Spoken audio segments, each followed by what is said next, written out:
Stephen, a 3-1 win here tonight. What were your thoughts on the result and the performance? I thought both were absolutely outstanding. We had a brilliant performance on Sunday. As I said in previous interviews, we reset ourselves, reminded each other what we were good at. Early on in the season, you get a little bit fooled by Europe. You have a lot more time in the ball. We were playing in areas that didn't hurt teams, and we were having too much possession in areas that you're not going to affect the game. So we're an exciting team that play with energy, that play forward, that play in the other half of the pitch. It doesn't need 20 passes to get there. It doesn't need to be long ball. It just needs to be positive football, and we showed that from the kick-off. We went behind, for me, against the run of play. But our reaction was superb. The crowd's reaction was superb. I have to mention that as well, because when you're losing games, it's easy to get on top of the team, and it's easy to support a team when you're winning games. But I believe this squad, 9 of them started tonight, they give them the season they had last year, deserve that support. So credit to the fans, because they got right behind them, had belief. Scott gives us that wee bit of quality with his goal, and from there on I didn't believe there was a way we were going to lose the game. Did that feel, or the last two games feel more like the St Mirren side that has been here over the last little while? I mean, tonight pressing from the off and really just getting in St Johnstone faces and really taking the game to them. Yeah, and it's no coincidence, we have spoke about it, and as a staff, as a playing staff, you believe that certain things make you successful, and you try and evolve, and you try and, obviously we have games in Europe where it's slower, but we're not very good when we do that. We play with energy, we play with passion, we play some very, very good football, and we've got real honest boys, and the boys I've brought into the club, they need to get to that level. I started 9 of the boys that were here last season because they're very good players, and they got us into Europe last year by the energy and quality, and the performance epitomised that. So it's up to the players that have arrived to come up to that: fitness levels, energy levels, aggression levels and quality levels, and they will do.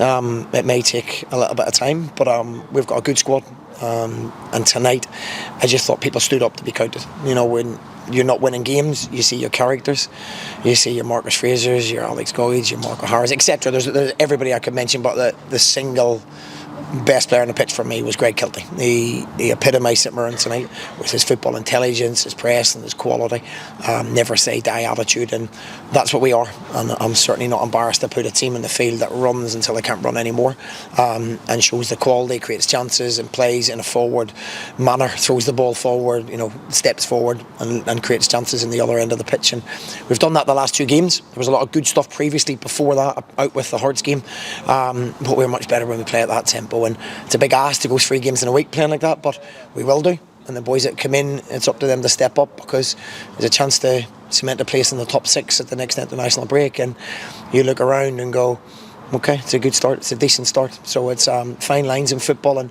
we've never stopped believing we're a good side. Yeah, nice to get that winning feeling back here as well. Damn right it is, yeah. You're 100% it is. I celebrated the 3rd goal, then it got disallowed. And with the referees, you just never know what they're going to do now, especially the ones we get. So I sat down and didn't celebrate the next one, but I certainly celebrated at the end, and so did everybody. We've deserved that. Things have been mitigating circumstances with a lot of the decisions we have to make in terms of the shape, injuries, suspensions, off-field problems, and it's been a hard, tough 6 weeks of management that will all come out stronger for, and I believe with performances like that we will do. Just on the injury front, you had to bring Charles off, and you got Richard back after his surgery. How is Charles? I'm just assessing him. We're hoping it's nerve pain and not hamstring. Charles has not played for a long time, and we're asking him to go 3 games in a week, so it was always a risk, but we didn't have many other options. So Richard being back is good news for us. We'll assess Charles tomorrow, and then we'll see where we are. But I thought Richard was terrific when he came on. Didn't look like he's been away.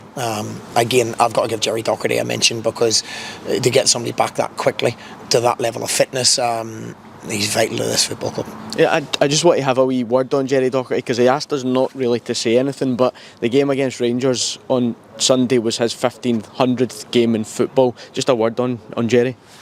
He's the best I've worked with. He's top class. I think he's worth his weight in gold. He's like having 4 members of staff. He's a chiropractor, he's a counsellor, he's a top physio, and most of all, he's a fantastic person. I love his company as well, and his energy around the place is fantastic. But you don't get that many games if you're not good. So we congratulate him, and we're very, very lucky to have him.